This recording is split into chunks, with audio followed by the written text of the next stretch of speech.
خبر شامل کرتے ہیں چڑھوئی سے۔ راجہ محمد فیصل کی رپورٹ کے مطابق مرکزی رہنما مسلم لیگ نون آزاد کشمیر پارلیمانی لیڈر امیدوار اسمبلی راجہ محمد ریاست خان کا یونین کونسل کو ہٹیڑا خانقاہ کے گاؤں کس چہاولہ میں تحریک انصاف اور پیپلز پارٹی پر تگڑا وار، سینکڑوں انصافیوں اور جیالوں کو مسلم لیگ نون میں شامل کرتے ہوئے متوالے بنا لیے۔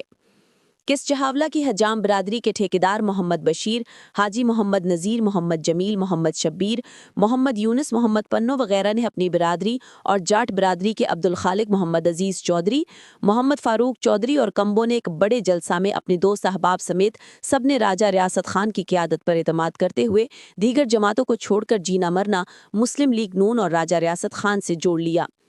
اس موقع پر امیدوار اسمبلی راجہ محمد ریاست خان، ممبر ضلع کونسل راجہ کامران الحق، چیئرمین راجہ ممتاز خان، چودھری محمد رمضان نے اپنے اپنے خطابات میں مسلم لیگ نون میں شمولیت اختیار کرنے والوں کو خوش آمدید کہتے ہوئے یقین دلایا کہ کسی کو مایوس نہیں کریں گے۔